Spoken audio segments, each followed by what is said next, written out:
Hello, welcome to True Talk Healed Hearts podcast. My name is Carmen. I talk about everything healing, growing, and self awareness. And so I hope that on today's topic, you get to do one or the other, find some healing, find some growth, or just become a little bit more self aware. Let's get into it. So, the first topic, or the topic of discussion today is there's more to life than being pretty and looking good. Not to say those things aren't, you know, very important, especially in society, but there's just more to life than focusing on those things.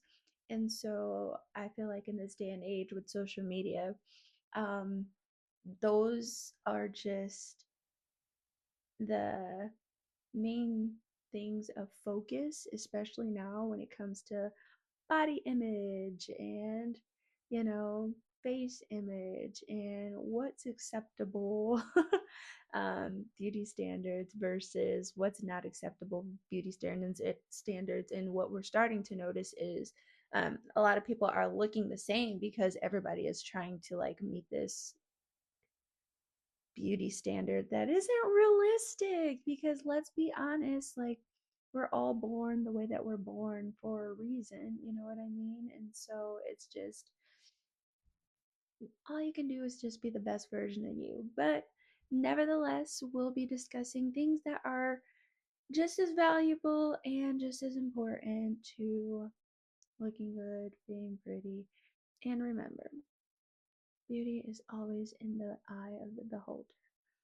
We ain't gonna look the perfect best to everybody, and that's okay. All right, that's all right. It's okay. How do you feel that you look? Are you comfortable with who you are? That's the biggest thing. And I am gonna give full disclosure here or disclaimer, whatever. I want you to be healthy. I want you to accept you for you. But if that means that you have to do other things to make yourself look and feel good, I'm I'm for it. I'm for making yourself feel good, look good, whatever makes you confident, go for it, you know? Because we all have things that we're dealing with, and it is what it is. You know what I mean? So that's that. But let's hop into it. So I remember being younger, definitely middle school, high school. I remember when I was in a predominantly white high school, or no, I remember when I was in a predominantly white middle school, and then I had to transfer to a predominantly black middle school, and it was a culture shock for me. And it's crazy that it was a culture shock for me because for once I looked like everyone else. And I was so used to coming up, in grade school where I did not look like everybody else. So I really didn't care about looks as much when I was like in the sixth grade, seventh grade, eighth grade. So when I got to a black middle school, I was like, oh, they care about shoes, they care about clothes, they care about your hair. I was, used to being at a predominantly white school where nobody really cared about those things. And so, you could go to school looking like, not looking like whatever, but honestly, Mitch Mac, whatever. And nobody really cared or judged. But as soon as I went to predominantly black school and middle school, that's when I was like, oh, appearance matters. Style matters. Oh, okay. I wasn't used to this before, but I guess I better hop on board. And so it was so interesting at that time, going through the middle school phase where you just kind of want to fit in. And unfortunately for me, coming from a predominantly white school where I knew how to navigate and going to a predominantly black school where I no longer knew how to navigate because I'm like, it's new rules here. I didn't have rules at the other school. There's new rules here. This is this is quite different for me. I'm like, okay, I'm being made fun of for wearing things that are not trendy. And I'm like, oh my gosh, like not only is it hard for me to make friends right now, just because I'm the new girl. But dang, I'm getting whammied for like the stuff that I got on. That's just basic stuff, not name brand stuff. Because at the time, like I never really cared about that stuff. If I wanted it, I probably could have had it. And eventually I did, you change your style a little bit, but it was nothing that I really cared about at the time. So it was interesting. But I remember feeling like it was the end of the world when I was transitioning into, a new middle school. And that was the first time where appearance actually started mattering to me. I went from never getting attention at a predominantly white school to, oh, I am now at a predominantly black school and I am getting attention. What I'm wearing is important. And my appearance overall is something of importance now. Like I'm getting noticed. I never, had experienced that before, and it was never of importance to me. And so I got to a point where I started getting bullied, not because of what I had on. It was just girls just being mean for no reason, and it is what it is. But my first friends were guys, unfortunately, because the girls weren't hanging out with me. They was kind of making fun of me, you know what I'm saying? Because I wasn't wearing the cool stuff, you know what I mean? And so I guess that got me picked on too. Nevertheless, about halfway and through, my middle school season of transition, things started to get better. Things started to look up, but I started to notice like, oh my gosh, like now I gotta start asking my parents for things that I never really cared to ask for, just to fit in. And that carried me up until like even the 8th grade. So in the 8th grade, I was still at the same school, but 8th grade was much smoother for me than 7th grade. So I figured out how the the new system worked, uh, got a hang of it, and was able to blend in just fine. You know what I mean? And by the time I got to the end of 8th grade, I remember going to my parents saying, "Hey, I want to go back to predominantly white high school because I don't want to have to go to predominantly black high school and care about these things that I really don't care about. I want to go back to just being like comfortable with going to school with whatever I got on. It don't matter about, if my hair is done as long as it's like presentable, it doesn't matter about if I have name brand clothes on. And I want to go back to where my comfort was because that is what I was raised in. So that's just a little background on how appearance and beauty started playing a role for me, and that was before social media. And so speed it up, get into adulthood. um I didn't really struggle with, you know being confident about like my features. Essentially, like my parents always, it starts at home. A lot of these things when it comes to your appearance, how you look, I feel like it does start at home. I was the baby of 7 siblings, and my siblings, there's like a huge age gap. So most of my siblings were like in their late 30s going into their 40s when I was in college. So that puts it into perspective of how young I was when I was in middle school, high school. I was the only kid in the house at the time because it was almost like having 7 additional parents by the by the time I was in high school and college and stuff. And so but my parents always poured into me, and I definitely think beauty standards definitely start at home, especially when it comes to body types, and how we're built and things like that. I was very athletic in high school, very athletic in middle school, and my parents ensured that um, healthy lifestyle was, a part of our lifestyle. So I had portion control when it came to eating, things like that. So as I got older, um, my confidence grew automatically with just me accepting like who I was.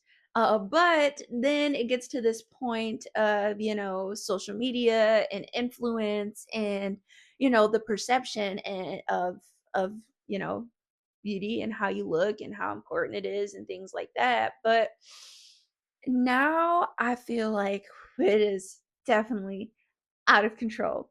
And I am very grateful that I've kind of always been someone who's just accepted how I looked, because I know that unfortunately it costs too much to change it. So I didn't have a choice but to accept it. But also, like, very early on, having a relationship with God too kind of helped me accept myself and find my identity, because I do believe that having your identity in Christ essentially like sets the foundation of your confidence and how you feel about yourself. You know what I mean? So as I've grown older, um, beauty kind of means something different to me than what it may mean to everyone else. And for me, it means my heart.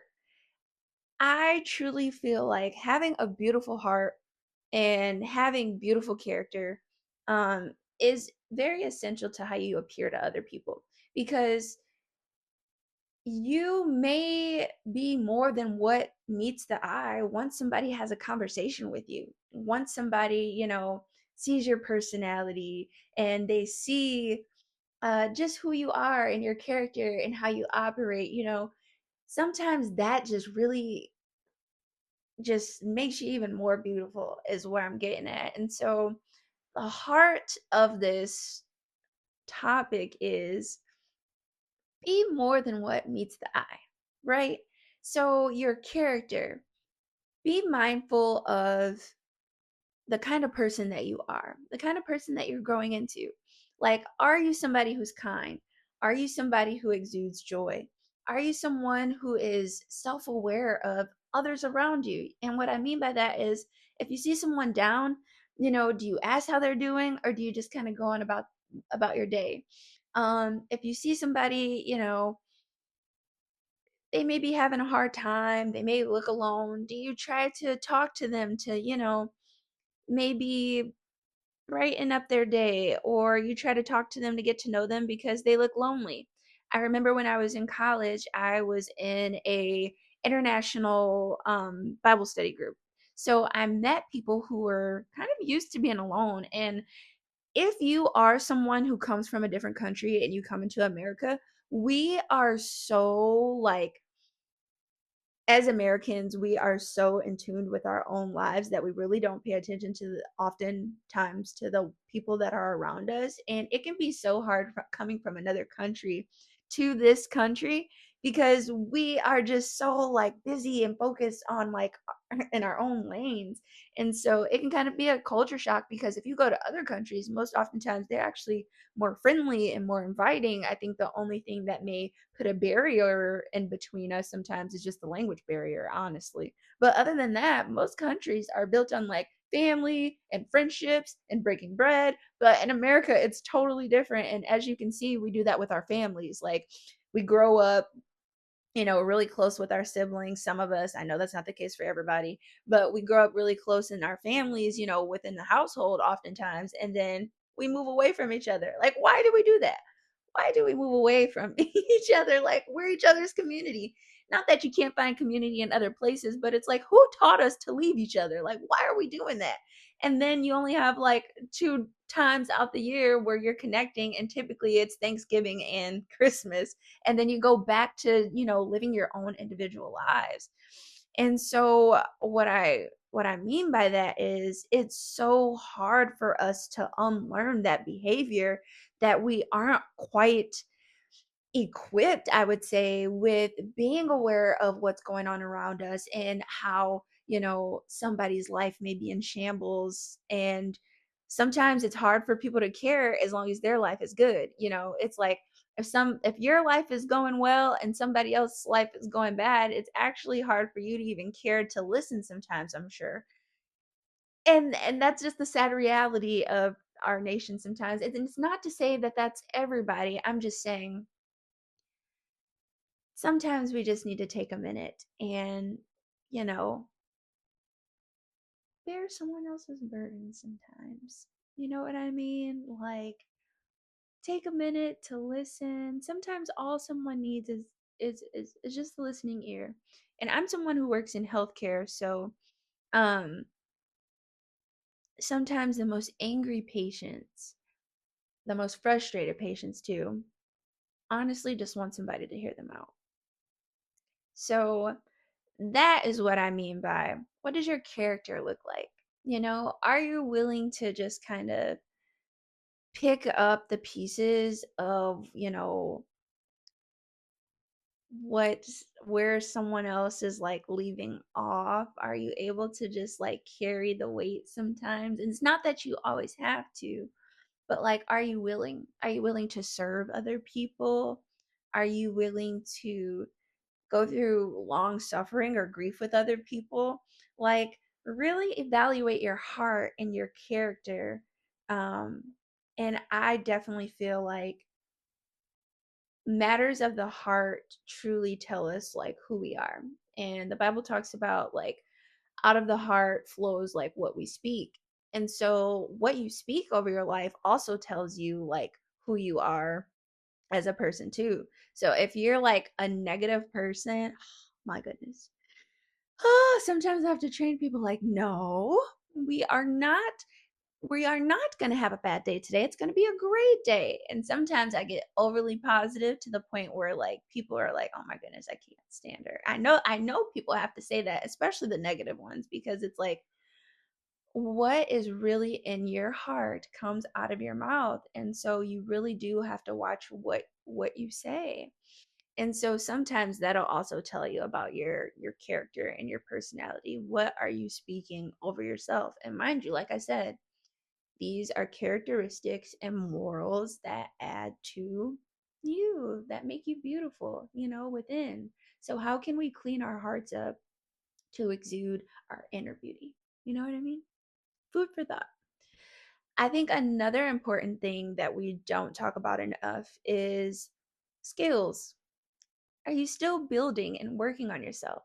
Even if you are in a certain career, and you've been there for like 3, 5, 10 years, are you still trying to learn? Or are you, just kind of plateauing and just staying right where you're at?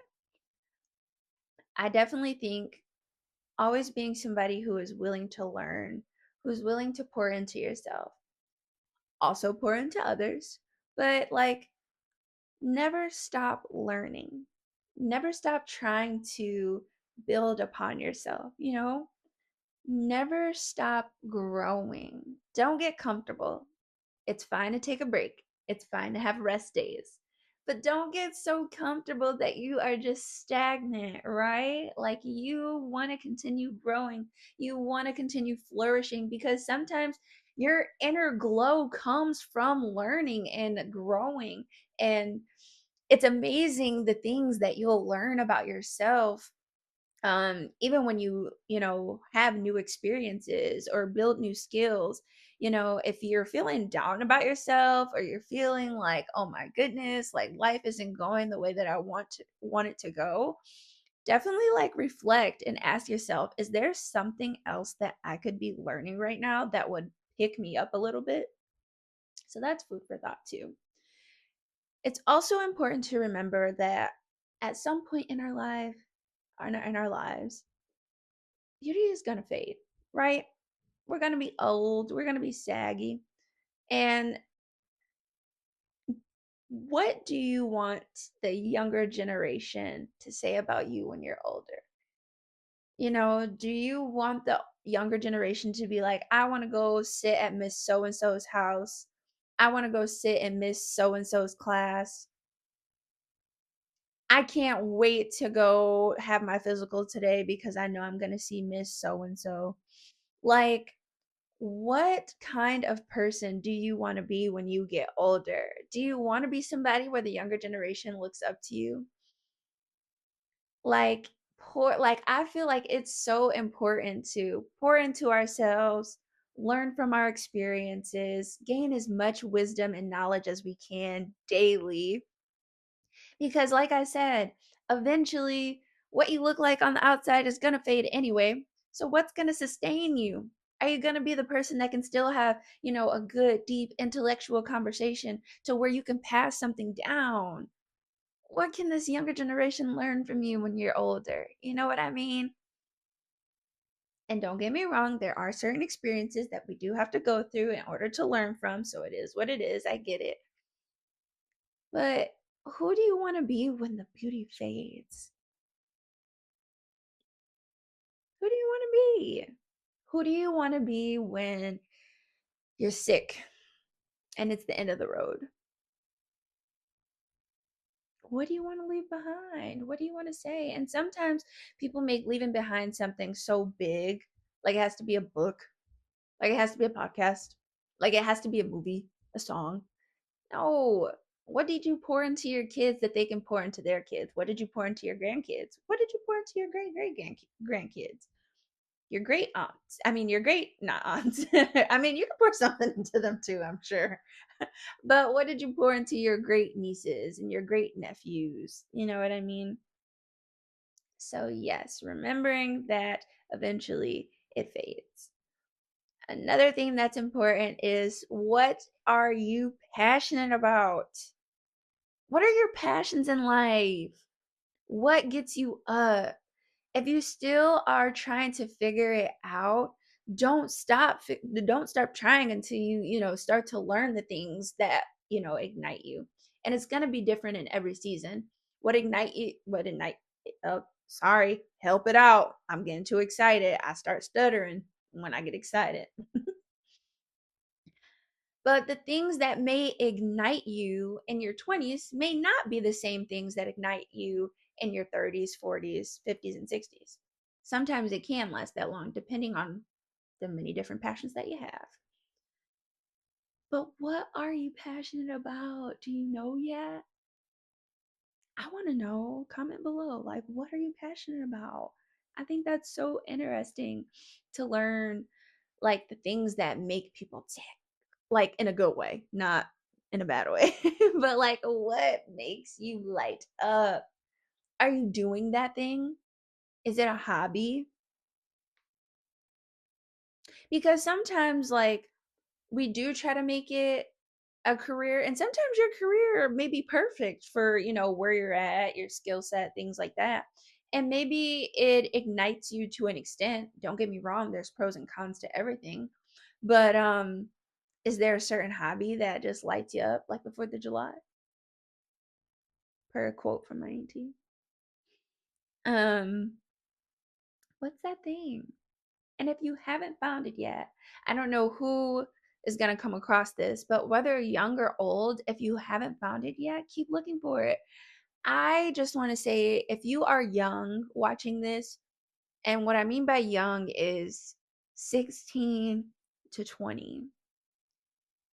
If I could go back, I wish I would have explored more at that age, only because I have more time, or I had more time at that age to explore more. Okay, yes, I gotta get, serious about what school I want to go to at that age. Okay, cool. Yes, I gotta start thinking about what careers I need to, focus on. Cool. I get the aspect of the stability of that mindset. Yes.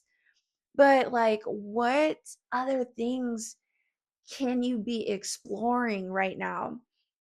If you don't know about entrepreneurship, like, look up things that you could like maybe start like right now. Is it a sticker business?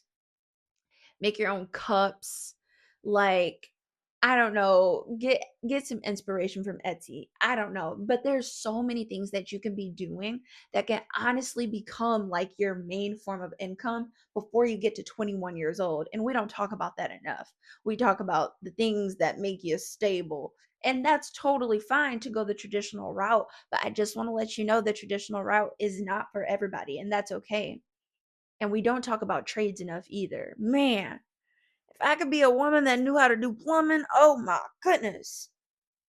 Wow. Construction, wow. But I mean, to each his own.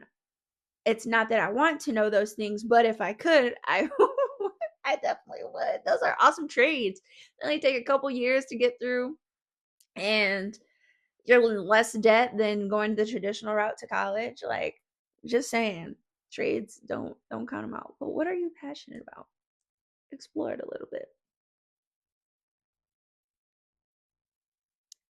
But overall, the most important thing is, who are you? How do you feel about you on the inside? If there's things that you have not healed from, if there's things that you have not sat with, if there's conversations that you haven't had that you feel like would be beneficial to your healing, have those conversations. Because I'll tell you another thing that's going to make you feel weighed down, not looking good or feeling good, is holding on to baggage. And there are so many people who are in their 40s, 50s, even 60s and older, and they're so bitter because their hearts are so hardened, right? Do the work early. Start trying to figure out passions that are on your heart, interests that are on your heart, but also purge out the nasty things that are in your heart too, right? Because you want to be somebody who radiates from within. When people see you, you want people to be like, oh my goodness, this person lights up a room. Oh my gosh, one conversation with this person, I am fed. But the only way to do that is to heal within. And you gotta know the things that are blocking you from truly getting your full, like, from getting your heart fully healed. What weeds need to be picked out. Mm-hmm. Mm-hmm. And it's hard to look at those things, especially, and this is sad, the things that you can't control that happen to you. That is hard. That is so hard. But let me tell you, it is not for no reason that you went through those things, even if it's so hard. Certain people that didn't protect you or cover you, didn't lead you in the right direction, certain people that may have lied to you, certain people that may have let you down. I am so sorry about those traumatic things that has happened to you in your life, but I'm sorry. It's up to you to do the work to heal from those issues. Don't carry them. Don't not forgive. That doesn't affect them, it affects you. And you're getting in your own way. You're blocking your beauty from within. You're blocking your beauty from within.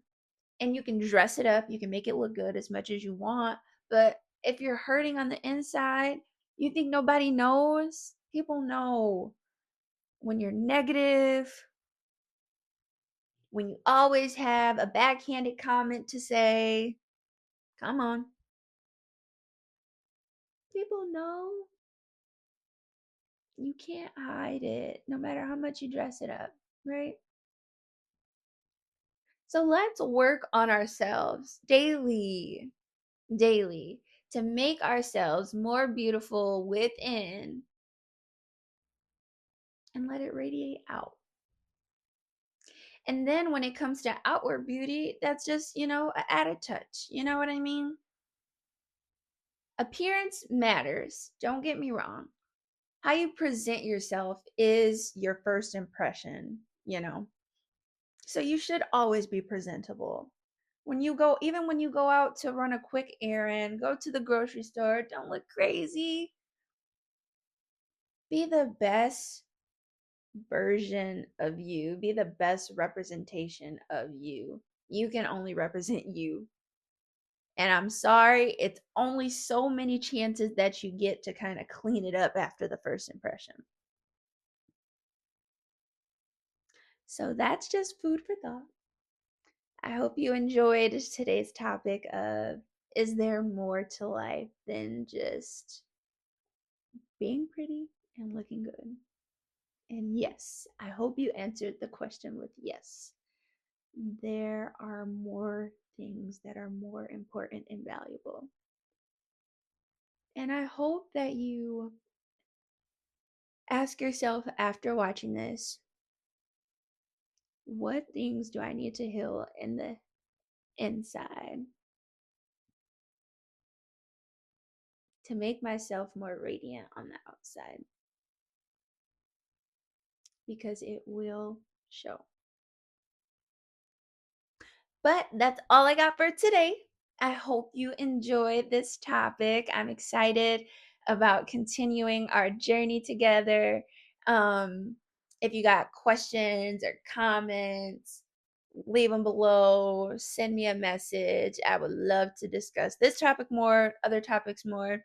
Um, Steps to start healing, because it's nasty. It gets nasty when you're trying to heal. And the sad part about it is you don't know if it's going to take 1 week, 1 month, 1 year, 2 years, but you got to do the work. Ta ta for now.